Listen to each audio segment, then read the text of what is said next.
سفر نہیں کر سکتے. یہ بھی عوام کے سامنے سچ لانا ہوگا کہ فارم 45 سے چلتی ہوئی 47 پر حکومت جا کر آ کری ہے, اور ان کے حلقے کس پوزیشن پر ہے, کیوں وہ اپنے حلقے کھولنے کی بات نہیں کرتے, کیوں ان کی صاحبزادی جو وزیر اعلیٰ پنجاب ہے ان کا فارم 45 ابھی تک الیکشن کمیشن آف پاکستان نے اپلوڈ نہیں کیا. اس کا بھی سوال جو ہے وہ ان کی طرف سے بنتا ہے کہ وہ اس پر بھی سوال اٹھائیں, اور اس پر بھی سچ الیکشن کمیشن آف پاکستان اور مسلم لیگ نون کو دینا ہوگا. بے شمار سوالات ہیں, ایک سوالات نہیں ہے. یہ بھی بتانا ہوگا کہ ان کے دور میں کس کس کو قرضے معاف کیے, کن وجوہات کی بنا پر قرضے معاف کیے, کس طریقے سے کیبنٹ میں افراد کو اہم ذمہ داریاں دی گئی, کس طریقے سے عوام کے جو ٹیکسوں سے لے کر جو ہے وہ اشرافیہ کو نوازا گیا, خود ان کے ایسٹس بیونڈ کیس میں اضافہ ہوا, کس طریقے سے ان کے دور حکومت میں جاتی عمرہ کی جو دیواریں تیار کی گئی وہ سرکاری خزانے سے کی گئی, اس پر بھی ان کو جواب دہ ہونا ہوگا. یہ ایک لمبی فہرست ہے جو نواز شریف صاحب سے کہتے ہیں اگر سچ سے سچ سامنے آنا چاہیے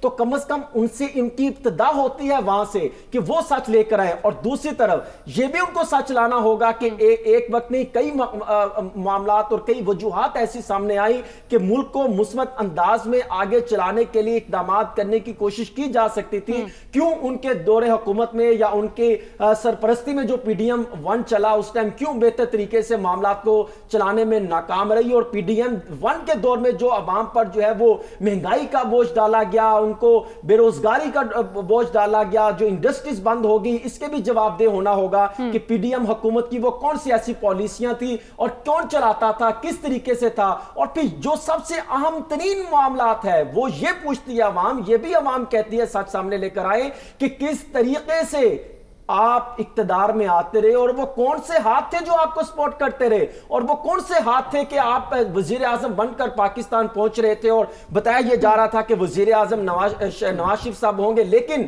این وقت پر پتا چلا کہ شہباز شریف صاحب پرائم منسٹر ہوں گے.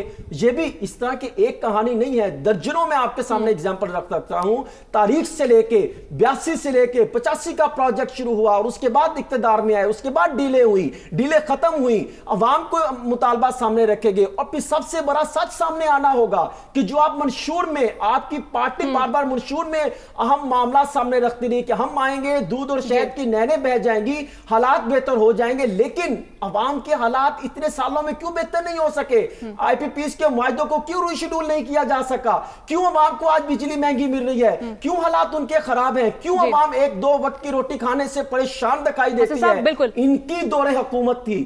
یہ معاملات ہیں جن پر ساتھ نواز شریف صاحب خود آغاز کریں, پھر دوسری نواز شریف صاحب جو گلے شکوے کر رہے ہیں ساتھ صاحب سے پوچھ لیتے ہیں. جی ساتھ صاحب سے پوچھیں. ساتھ صاحب, نواز شریف صاحب تو قوم سے گلے شکوے کر ہی رہے ہیں, لیکن اس وقت جو موجودہ سیاسی صورتحال ہے, کیا سیاسی تناؤ کو کم کرنے میں نواز شریف صاحب جو ہے کردار ادا کرنے کی پوزیشن میں ہیں؟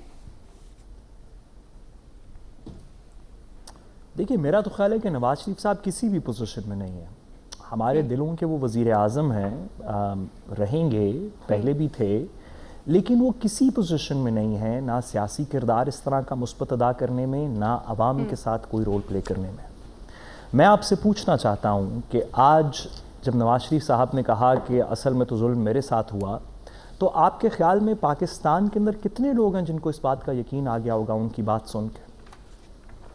آپ کسی ایسے شخص کی, پاکستان میں کتنے لوگ, تو میں نے زیادہ کہہ دیا, آپ مجھے پاکستان میں عدیل وڑائچ صاحب تو کیونکہ اپنی نبض رکھے ہوئے ہیں پاکستان کے دلوں کے سیاسی دھڑکن کے اوپر, تو یہ مجھے ایک بندہ آئیڈینٹیفائی کر دیں, حسن لاہور میں ہے, نون لیگ کے گڑھ میں ہے, ایک بندہ ایسا پروڈیوس کر دیں, پاکستان کے طول و عرض میں ایک بندہ ایسا پروڈیوس کر دیں جو کہے کہ نواز شریف صاحب کی تقریر سننے سے پہلے میرا خیال تھا کہ وہ غلط ہے, اب میں نے سن لیا, میرا خیال ہے یہ مظلوم ہے.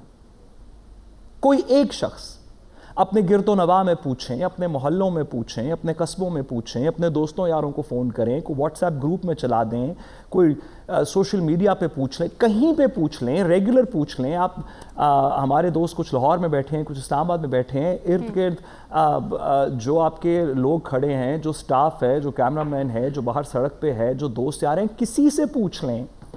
ایک پاکستان میں ایسا شخص مجھے دکھا دیں جس نے کہا ہو کہ آج صبح میرا خیال تھا کہ نواز شریف صاحب مظلوم نہیں ہیں, وہ بڑے غلط ہیں, پھر میں نے ان کی تقریر سنی, اب مجھے لگتا ہے نہیں نواز شریف صاحب مظلوم ہیں. جب ایک سیاسی لیڈر عوام میں کسی کو قائل نہ کر سکتا ہو, وہ جو بھی کہہ دے، وہ کہہ دے مجھے اس لیے نکالا، میں ہوتا تو ہم ایشین ٹائیگر بن جاتے، پاکستان کی ہر ترقی کے پیچھے میں موجود ہوں.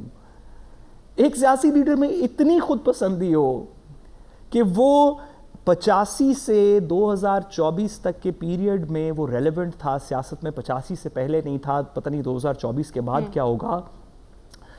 اس پیریڈ کے اندر وہ ریلیونٹ تھا سیاست میں جس میں پاکستان ایک نوز ڈائیو کرتا گیا. پہلے 90 کی دہائی میں دنیا ہمارے سے آگے نکل گئی، وہ وزیر اعظم تھا، پاکستان نوز ڈائیو کرتا رہا. پھر 2008 کے بعد سے اب تک کا آپ دیکھ رہے ہیں پچھلے 2-2.5 سال کی پی ڈی ایم کی حکومت کے اندر تو آپ نے دیکھ لیا بھئی لوگ آپ کی بات سننے کو روادار نہیں ہیں. آپ کہہ رہے ہیں دن اس وقت باہر دن ہے تو لوگوں کو یقین نہیں آ رہا، وہ کھڑکی سے باہر دیکھنا چاہتے ہیں کہ پتہ نہیں دلوں کے وزیر اعظم نے فرمایا ہے تو سچ ہوگا جھوٹ ہوگا. آپ کہہ کے تھک گئے کہ مجھے کیوں نکالا، کسی کو فرق نہیں پڑ رہا زیادہ. عوام کے آپ نے ووٹ دیکھ لیے. میں چیلنج کرنا چاہتا ہوں اپنے دونوں دوستوں کو، کیونکہ شاید میں غلط ہوں تو میں اس میں معذرت بھی کروں گا اور اپنی غلطی تسلیم کروں گا. مجھے ایک بندہ تو دکھائیں جو نواز شریف صاحب کی بات سن کے قائل ہوتا ہو. کوئی ایسا بندہ دکھائیں جس نے کہا ہو کہ ایکچولی پہلے تو میرا پوائنٹ بھی کچھ میں نے سن لیا ہے، یہ تو بالکل درست کہہ رہے ہیں، اب سے میں ان کے ساتھ ہوں. جب پاکستان میں ایک بندہ ہم ایسا نہیں جانتے تو ہم کیوں سیاست کے اندر ایک ایسی سنسنی پیدا کر رہے ہیں ایک ایسے شخص کے بیان کے اوپر جس کے اوپر کوئی قائل نہیں ہے. یہ ایسا ہی ہے کہ میرے بیان کے اوپر آپ سیاست کے اندر سنسنی قائل کرتے ہیں. میرا بیان سن کے کوئی بندہ اپنی سیاسی چوائسز نہیں کر رہا. کوئی بندہ ایسا نہیں ہے جو کہ یہ سمجھے کہ جس نے کہ یہ مجھے آج تک کہا ہو یا میں کبھی کسی سے ملا ہوں کہ جی پہلے میں سیاست کے بارے میں کچھ اور سوچتا تھا پھر میں نے آپ کی بات مان لی. ہم جیسے لوگوں کی بڑی ایک مائنر سی کامنٹری کی ریلیونس ہے. اس وقت نواز شریف صاحب کی بھی تقریباً اتنی ہی ریلیونس ہے. ان کی اپنی پارٹی کے اندر ان کی جتنی مرضی بات مان لی جائے، آپ چند لوگوں کو اکٹھا کریں، آپ کہیں یہ آج سے صدر ہیں، پھر چند لوگوں کو اکٹھا کریں، کہیں کہ ہم ان خواتین کو حج پہ بھیج رہے ہیں، آپ ان کے ارد گرد دل بہلانے کے لیے بہت سارے کام کر سکتے ہیں، ان کے کرنے چاہیے. وہ ایک بڑے سیاسی لیڈر رہے ہیں. ایک زمانہ تھا پاکستان میں جب ان کی بات سن کے لوگ دائیں اور بائیں ہوتے تھے. ایک زمانہ تھا پاکستان میں جب وہ بڑے پاپولر تھے. لیکن وہ زمانہ ختم ہو گیا جس طرح بہت سے زمانے ختم ہو گئے. کھا گئی یہ زمین آسماں کیسے وہ زمانہ ختم ہو گیا. اب کوئی شخص نہیں ہے جس کو میں جانتا ہوں، میرے دوست کیونکہ سروے کرتے ہیں، سڑکوں پہ رہتے ہیں، لوگوں سے بات کرتے ہیں، تو مجھے اس میں میری اصلاح کریں گے اگر میں غلط کہہ رہا ہوں.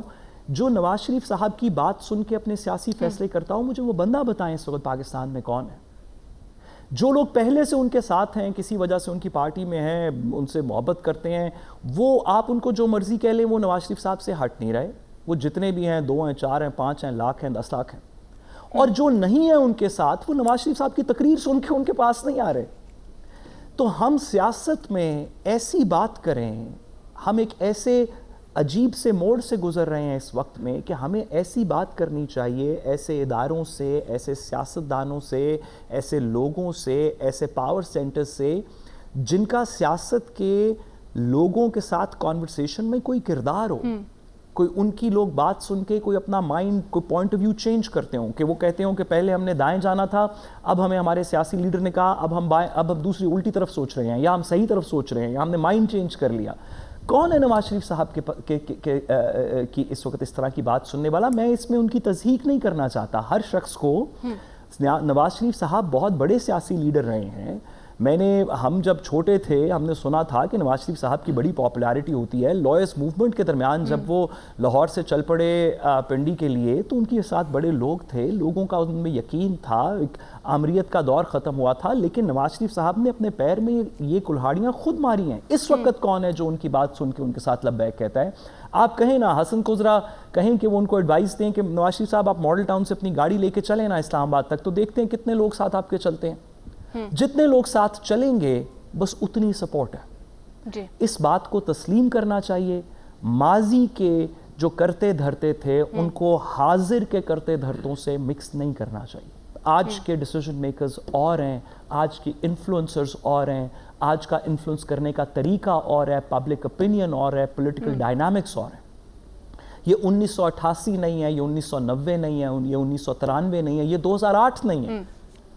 اب نواز شریف صاحب اپنے کمرے میں بیٹھ کے چند گرد و نواح کے لوگوں کو جو مرضی کہیں، ہم بھی ساتھ ان کی دلجوئی کریں گے، لیکن یہ کہنا کہ اس سے پاکستان کی سیاست پہ کوئی زیادہ اثر پڑتا ہے تو میرا نہیں خیال یہ بات درست ہے۔ جی ٹھیک ہے، عادل صاحب جس طرح سے سعد صاحب یہ کہہ رہے ہیں، کیا وجہ دیکھ رہے ہیں آپ کے ماضی سے کیوں نہیں نکل رہے؟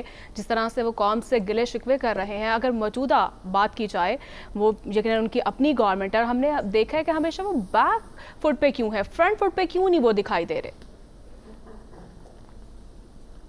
ماضی سے اس لیے نہیں نکل رہے کیونکہ مستقبل آگے نظر نہیں آ رہا۔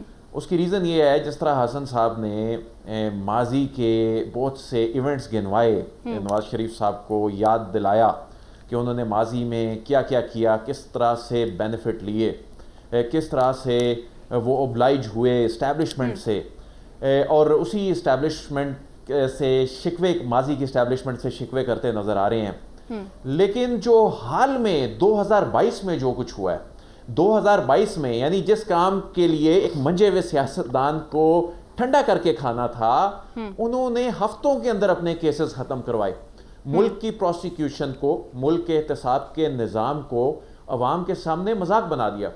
اب یہ ساتھ صاحب ٹھیک کہہ رہے ہیں کہ لوگ یقین نہیں کر رہے، کیوں نہیں کر رہے؟ اس کی ریزن یہ ہے کہ لوگوں نے دیکھ لیا کہ عمران خان کی حکومت ختم کر کے جب یہ لوگ آئے تو انہوں نے تو کہا کہ ہم عوام کی سفرنگز جو ہیں، جو مشکلات ہیں وہ ختم کرنے کے لیے ہیں، وہ تو ختم ہو نہ سکیں، لیکن ان کے اپنے مسائل ضرور حل ہو گئے۔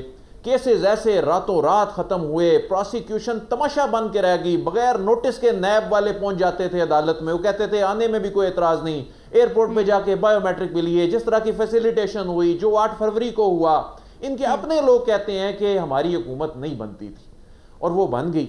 تو اس وقت سسٹم کے سب سے بڑے بینیفیشری کون ہیں؟ وہ نواز شریف صاحب ہیں۔ انہوں نے کامیابی سے اقتدار اپنی اگلی نسل کو منتقل کر دیا، اور ان کے بھائی جو ہیں وہ وفاق میں بیٹھے ہوئے ہیں، وہ جس مقصد کے لیے بیرون ملک سے آئے وہ انہوں نے کیا، لیکن انہیں نظر آ رہا ہے کہ اس کی ایک پولیٹیکل کاسٹ ہے۔ آج کا نوجوان سوال کرتا ہے، آج کے نوجوان نے خود دیکھ لیا کہ کس طرح ان کی جماعت نے نظام سے فائدہ اٹھایا۔ وہ اس لیے یہ بات کرتے ہیں، وہ ماضی کا دکھڑا جو ہے وہ اس لیے سناتے ہیں کہ ان کے پاس حال کا لائے عمل نہیں ہے، اور مستقبل میں ان کو نظر آ رہا ہے کہ ان کے پاس چونکہ بیانیہ نہیں ہے، وہ بیانیہ بنانے کے لیے ماضی کی کہانی سناتے ہیں، لیکن وہ چونکہ سسٹم سے اوبلائزڈ ہیں، اور وہ لوگوں نے دیکھ لیا، وہ دیکھا کس طرح، سوشل میڈیا کی وجہ سے دیکھا، وہ میڈیا کی وجہ سے دیکھا، وہ آج بھی اسی دور میں رہ رہے ہیں جس دور میں صرف ایک اخبار نکلتا تھا، اس اخبار کے ذریعے نیریٹو بن جاتا تھا۔ اب لوگ بہت زیادہ اویئر ہیں، تو ان کو یہ بتانے کی کوشش کر رہے ہیں میرے ساتھ بڑی زیادتی ہوئی، لیکن وہ یہ نہیں بتاتے کہ ہر مرتبہ جب زیادتی ان کے ساتھ سیاسی طور پہ ان کو نکالا جاتا تھا، وہ باہر جاتے تھے، ڈیل کر کے باہر جاتے تھے، واپس بھی سپورٹ سے آتے تھے، باہر بھی سپورٹ سے جاتے تھے۔ اس مرتبہ ہوا یہ کہ جس جلد بازی سے اس وقت کے بیٹھے ہوئے حکمران اتحاد نے ہمارے ملک کا جو نظام، احتساب کا نظام ہے، میں یہ نہیں کہتا، میں اس بحث میں نہیں پڑھتا کہ انہوں نے کرپشن کی، یہ سچ ہے یا جھوٹ ہے، میں یہ کہتا ہوں کہ مقدمات ختم ہونے کا بھی ایک طریقہ ہوتا ہے، اس میں پروسیکیوشن کو کیا یہ کردار ادا کرنا چاہیے تھا؟ میں سمجھتا ہوں کہ اگر کسی نے انہیں اوبلائج بھی کیا نا تو ان کے ساتھ زیادتی کی ہے، اس انداز میں نہیں ہونا چاہیے تھا۔ تو یہ سب کچھ جب لوگوں نے اپنی آنکھوں سے دیکھ لیا، اس کے بعد ان کے جو ماضی کے دکھڑے ہیں، یہ بالکل سعد صاحب نے کہا یہ کوئی سننے کو تیار نہیں ہے، اس پہ کوئی یقین کرنے کو تیار نہیں ہے، لیکن اس وقت ایک آپشن ہے ان کے پاس، وہ عوام کو ڈیلیور کریں۔ وہ اس وقت جس کٹھن صورتحال سے ایک عام آدمی جس مشکل سے گزر رہا ہے، وہ ڈیلیور کرنے کے لیے کوشش کریں۔ وہ کوئی بھی سیاسی جماعت وہ صوبے میں بیٹھی ہوئی ہے، وہ ڈیلیور کریں اور ڈیلیور کر کے اپنا بیانیہ بنائیں، تب بات بن سکتی ہے۔ ادروائز لوگوں کو انٹرسٹ نہیں ہے ماضی کی کہانیاں سننے میں، کیونکہ لوگ جانتے ہیں مریم صاحبہ کے 100 دن بھی تو مکمل ہو گئے ہیں، کیا دیکھ رہے ہیں؟ دیکھیں ان کے 100 دن میں اس سے پہلے بھی یہ بات کرتا ہوں کہ پنجاب اس لحاظ سے، پنجاب کے رہنے والے لوگ خوش قسمت ہیں کہ پنجاب کے اندر ایک کمپٹیشن ہے، ٹھیک ہے۔ پنجاب میں شہباز شریف صاحب جب وزیر اعلیٰ تھے تو ان کی ایک اچھی ایڈمنسٹریشن کی مثال دی جاتی تھی، وہ وفاق میں آئے، وہ جو ان کی کارکردگی ہے میں اس کی بات نہیں کر رہا، ہم پنجاب کی اور آپٹکس کی بات کر رہے ہیں۔ اس کے بعد دیکھیں کہ عثمان بزدار صاحب عثمان بزدار صاحب کا جو دور تھا، خود پاکستان تحریک انصاف اس کو ڈیفینڈ نہیں کر سکتی، نہیں کرتی، جان چھڑاتے ہیں اس سے. اس کے بعد پھر پرویز لائی صاحب آئے، ایک بہتری نظر آئی کیونکہ ان کا تجربہ تھا پنجاب کو لے کے چلنے کا. اس کے بعد کی جو صورتحال تھی، محسن نقوی صاحب آئے اور محسن نقوی صاحب نے اس کمپٹیشن کا احساس کرتے ہوئے ڈیلیور کرنے کی کوشش کی جتنے وہ ٹائم فریم میں کر سکتے تھے. اس کے بعد مریم صاحب آئیں. اچھا، جو مریم صاحبہ کی حکومت کے 100 دن ہیں، اس میں تو آنے والے دنوں میں عام آدمی پہ اس کا امپیکٹ نظر آئے گا، لیکن آپٹکس کے معاملے میں اگر دیکھا جائے اور اس کو دوسرے صوبوں کے ساتھ کمپیئر کیا جائے تو وہ کیا کرنے کی کوشش کر رہی ہیں؟ وہ کوشش کر رہی ہیں، دیکھیں جی میں نے 42 منصوبوں کا افتتاح کر دیا، فلاں ایپ بنا دی، فلاں سہولت کر دی. ٹھیک ہے، اچھی بات ہے، لیکن اصل میں عوام کو ریلیف اس وقت ملے گا. دیکھیں جب کہتا ہے نا ادارہ شماریات کے مہنگائی نیچے آ گئی ہے جی، 30%، 37% سے نیچے آ گئی ہے، حکومت یہ کلیم کرتی ہے، لیکن گراؤنڈ پہ جو سچویشن ہے وہ ڈیفرنٹ ہوتی ہے. وہ یہ گورننس کی وجہ سے، وہ ان کی ایڈمنسٹریشن کی وجہ سے، یہ تمام صوبوں میں وہ کام انہوں نے کرنے. اب دیکھنا ہوگا کہ یہ 100 دنوں میں کاغذی کارروائی کی حد تک، اسکرینوں کی حد تک، سوشل میڈیا کیمپینز کی حد تک تو آپ نے چیزیں کر دی، لیکن یہ جو نمبرز ہیں، یہ جو نمبرز ادارہ شماریات کلیم کرتا ہے، اس کا ریلیف حقیقی معنوں میں اگر مہنگائی نمبرز میں کم ہوئی ہے، عوام کو ریلیف کیسے ملے گا؟ تو ان کو بیوروکریسی کو جو ہے وہ بہتر انداز میں عادل، گراؤنڈ ریالٹیز کیا ہوں گی یہ تو وقت ہی بتائے گا. اس میں ایک چیز اور ایڈ کر لیں. دیکھیں آپ نے 100 دن کا ذکر کیا، میں تو کہتا ہوں کہ 100 دن کی پرفارمنس بہت اچھی. حکومت نے وہ ایک پمفلٹ جاری کیا اور اس میں انہوں نے بکلیٹ جاری کی، میں دیکھ رہا تھا، بے شمار انہوں نے 43 منصوبوں کا آغاز کر دیا، فلا بڑے اعلانات کر دیے، بڑے بڑے دعوے، خوبصورت پھول بوٹے لگا کے بڑا زبردست انہوں نے کتاب تیار کی ہوئی ہے. اچھی بات ہے اگر وہ سمجھتے ہیں کہ 100 دن میں انہوں نے پنجاب کی صورتحال اور ڈھانچے کو تبدیل کر دیا، تو میں یہ کہتا ہوں کہ نواز شریف صاحب یہاں پر لاہور میں ہوتے ہیں، مریم نواز شریف صاحبہ وزیر اعلیٰ پنجاب ہیں، ان کے بھائی نواز شریف صاحب کے وزیر اعظم ہیں، وہ ماڈل ٹاؤن سے نکلیں، یادگار لوہاری، اندرون لاہور، بھاٹی گیٹ، یہاں پر وزٹ کر کے دیکھیں کیا عوام ان کو پھول جو ہے وہ پہناتی ہیں، پھولوں کے ہار. عوام ان کے سامنے بڑے مسائل رکھے گی کہ وہی حالات اس سے زیادہ بڑھ گئے ہیں، تو جا کر اپنی قسمت آزمائی کر لیں، حالات ان کو اندازہ ہو جائے گا کہ وہ کس حد تک بہتر ہیں. اور پھر دوسرا، ان کے دور میں گندم سکینڈل کسانوں کو روڈ پر لا کے کھڑا کر دیا، انہی کے دور میں سڑکوں پر ہم نے ڈاکٹرز بھی دیکھے، وہ کون بھول سکتا ہے. ہاسپٹلز میں آج ہم دیکھتے ہیں ادویات فری نہیں مل رہی، بے شمار ہاسپٹلز ایسے ہیں کہیں پر دوائی ملتی ہے کہیں پر نہیں ملتی، مریض رول کر رہ گئے، پریشان ہیں. ہاسپٹل میں جا کے دیکھتے ہیں تو اندر برے حالات ہیں، ڈاکٹر مریضوں کی بات نہیں سنتے. اور یہ تقریباً 100 دن کے اندر بے شمار بڑے ہم نے دیکھے کہ ہیلتھ کے حوالے سے بڑے پروجیکٹ کا آغاز کر دیا گیا. اور پھر کچھ کہنا چاہ رہے ہیں، عزت بل یہ حکومت لے کر آئی، بالکل اس پہ بھی بات کریں گے. بالکل پرفارمنس ایک طرف اور یہ بل ایک طرف، کہ بغیر کسی سے مشاورت کیے، بغیر کسی سے کنسلٹنسی جو ہے وہ مشورہ کیے متعلقہ سٹیک ہولڈر سے ایک قانون نافذ کر دیا. اتنی جلد بازی میں اتنے ادھورے. ٹھیک ہے حسن صاحب، اس پر ہم بات کر رہے تھے. ناظرین یہاں پر شامل رہیں، چھوٹی سی بریک، سٹے ود اس.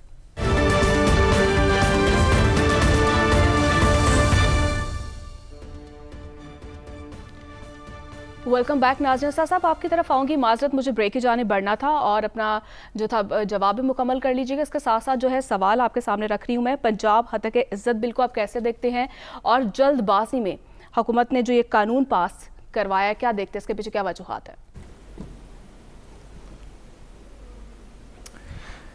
دیکھیے، جو میں پہلے بات کر رہا تھا ایک جملے میں وہ کمپلیٹ کر سکوں اور پھر اس قانون پہ آتے ہیں. گزارش یہ ہے کہ پاکستان کا جو ڈیموکریٹک بیس ہے، جو جمہوری نظام ہے، جس کے لوگ سب سے بڑے پارٹیسپنٹس ہیں، وہ تبدیل ہو چکا ہے اور اس بات کو ریکگنائز کرنا چاہیے. جو بھی وہ طریقے تھے جس کے تھرو نواز شریف صاحب، پیپلز پارٹی، پی ٹی آئی ماضی میں لوگوں کو کنونس کرتے تھے، لوگوں سے بات کرتے تھے، ان سے کہتے تھے کہ میں تو بڑا زبردست ہوں، میں نے تو کوئی چوری نہیں کی، وہ اثر میں فلاں نے کی تھی اور یہاں سے قانون چینج کر دیا اور ادھر سے عدالت سے ایک آرڈر لے لیا. یہ جو طریقے تھے یہ ماضی میں چلتے تھے کیونکہ ویزیبلٹی کم تھی. بہت اچھا ہو ان کی اپنی سیاست کے لیے اگر یہ ووٹرز کو تھوڑا سا زیادہ ڈگنیٹی دیں، ان کو تھوڑا سا زیادہ اس بات کا کریڈٹ دیں کہ واقعی ان لوگوں کو جو شاید ویسے دیکھنے میں گونگے بہرے لگتے ہوں گے ان کو سیاستدانوں کو، کہ یہ بات کو اب سمجھتے ہیں. ہم یہ نہیں کہہ سکتے کہ باہر دن ہے اور اصل میں رات ہو اور سب لوگ مان جائیں گے. اب یہ باتیں نہیں چلیں گی. دنیا بدل گئی ہے. 90 کی دہائی میں چلتی تھیں شاید، اب سے 15-20 سال بعد پہلے شاید چلتی تھیں. اب یہ چیزیں نہیں چلتی. آپ لوگوں کو تھوڑی رسپیکٹ کے ساتھ ٹریٹ کریں. اگر میں آپ سے کہوں کہ میں نے اس وقت ایک سفید کوٹ پہنا ہوا ہے تو آپ شاید میری تھوڑا لحاظ رکھ کے تو آپ آگے سے اسمائل کر دیں اور کہیں کہ ہاں جی ضرور پہنا ہوا ہے، لیکن آپ اس بات پہ یقین نہیں کر رہی ہیں اب، کیونکہ آپ بھی اپنی آنکھوں سے دیکھ رہی ہیں، باقی لوگ بھی اپنی آنکھوں سے دیکھ رہے ہیں کہ اصل میں ہو کیا رہا ہے. ووٹرز کو تھوڑی ڈگنیٹی دیں، ان سے تھوڑی سچ بولیں، ان سے کہیں کہ یہ کچھ غلطیاں ہو گئیں، ماضی میں ہوئیں، چلیں ہم ان کو آئندہ کے لیے ٹھیک کریں گے. ان کو نہ کہیں کہ ہم فرشتہ صفت ہیں جو ہر کام ٹھیک کرتے ہیں. کہیں کہ کچھ چیزیں ٹھیک کی ہیں، کچھ غلط کی ہیں، جو غلط کی ہیں کوشش کریں گے آئندہ ٹھیک کر لیں. لوگ اس بات کو سمجھیں گے. اگر آپ کہیں کہ نہیں مجھے اگر 88 کے اندر بنایا ہوتا اور آج تک بادشاہ میں رہتا اور میں اگر 28 سال کے لیے مجھے بادشاہت دے دی جائے تو ملک ترقی کرنا شروع ہو جائے گا، تو لوگ اس بات پہ ہنستے ہیں آپ کے پیچھے. اگر آپ کہیں پہ کہیں گے کہ پاکستان کی ترقی کا جو منصوبہ بھی آپ اٹھا کے دیکھیں گے اس کے پیچھے نواز شریف صاحب کا نام ہوگا، تو لوگ وہاں پہ کھڑے تو چلیں اپنی کچھ سیکیورٹی اور سیفٹی کے لیے، اپنی بقا کے لیے آپ کے سامنے سر ہلا دیتے ہیں. پیچھے گھروں میں جا کے ہنستے ہیں آپ پہ اس بات پہ کہ یار دیکھو کیا کس طرح کا ایک لیڈر ہے جس کا خیال ہے کہ پاکستان کے اندر ترقی نہیں ہوئی، اس کے بغیر ہر چیز جو ہے وہ صرف اس نے کی ہے، باقی ہم سارے سو رہے تھے، باقی پاکستان جو چھٹی پہ گیا ہوا تھا، اکیلے نواز شریف صاحب کام کر رہے تھے. اس طرح کی باتیں لوگوں کے ساتھ نہ کریں. ان کو تھوڑی ڈگنیٹی دیں، تھوڑا سچ بولیں ان سے، وہ آپ کو رسپونڈ کریں گے. لوگ حقیقت پسند ہیں، وہ سمجھتے ہیں مسائل کیا ہیں، وہ سمجھتے ہیں ماضی کیا ہے. ان کے ساتھ تھوڑا سچ بولیں. یہ جھوٹ جس میں آپ اپنے آپ کو مظلوم اپنا ایک بیانیہ بنانے کی کوشش کر رہے ہیں، یہ آپ کو فائدہ نہیں دے رہا، یہ آپ کو مزید نقصان دے رہا ہے. لوگ آپ سے متنفر ہو رہے ہیں، وہ آپ کے چہرہ دیکھ کے ٹیلی ویژن کی آواز بند کر دیتے ہیں. بہتر ہو آپ کی سیاست کے لیے کہ آپ کوئی مناسب بات کریں تاکہ 2-4-5 لوگ سننے والے ہوں. میرے پاس وقت کم ہے. جی دیکھیے، پاکستان کی اندر حتک عزت کے قوانین کو اسٹرینتھن کرنا چاہیے. ہمارا یہ مسئلہ بڑے عرصے سے چل رہا ہے کہ لوگ عجیب قسم کے الزامات لگا دیتے ہیں، ٹرائلز کے اندر کوئی کنوکشنز نہیں ہوتی. ہم نے دیکھا کہ یہ افتخار چودھری صاحب کے وقت کے بعد سے کبھی وہ عمران خان صاحب پہ کر رہے ہیں کیس، عمران خان صاحب زرداری پہ کر رہے ہیں، بلاول شہباز شریف پہ کر رہے ہیں، وہ کسی پہ کر رہے ہیں، اور ان تمام کیسز کا ایک لیگل نوٹس سے آگے کوئی کاروائی نہیں ہوتی. ہمیں حد تک عزت کے قوانین کو اسٹرینتھن کرنا چاہیے. ہاں، لیکن اگر اسی قانون کی آڑ کے اندر رہ کے آپ لوگوں کو پرسیکیوٹ کریں گے تو تمام قوانین کی طرح قانون جتنا بھی اچھا لکھا ہو، اگر اس کی امپلیمنٹیشن میں پرسیکیوشن ہوگی تو لوگ اس کے ساتھ نہیں ہوں گے. ٹھیک ہے عادل صاحب، آپ کیا دیکھتے ہیں؟ پہلے سے قوانین موجود ہیں، پھر پنجاب حکومت کو حد تک عزت قانون لانے کی کیوں ضرورت محسوس ہوئی ہے؟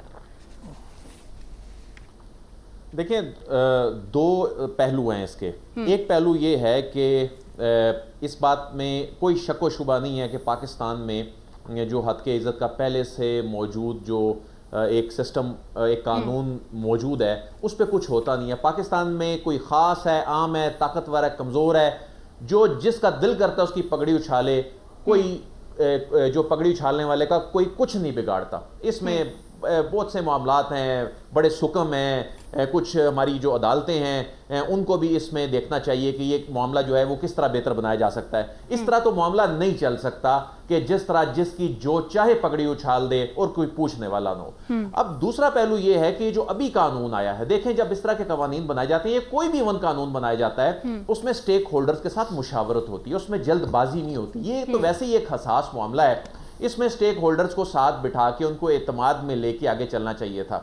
اور یہ بالکل درست بات ہے کہ پاکستان میں حد کے عزت کے جو قانون ہے اس کو مضبوط بنانے کی کوشش ہے. یہ کوئی طریقہ نہیں ہے، لیکن یہ بھی کوئی طریقہ نہیں ہے کہ آپ جلد بازی میں قانون سازی کریں، اس میں آپ کی بری انٹینشن نظر آ رہی ہو، اس میں آپ آرم ٹوسٹنگ کے لیے اسے استعمال کریں، اس میں سیاسی بو آ رہی ہو وہ کہ اعتماد آپ میں نے لینا یہ چاہیے اپنے تھا. جی مخالفین بالکل آپ کا کامنٹ آ چکا ہے تو ناظرین یہاں پر شامل کریں گے ایک چھوٹی سی بریک. Stay with us.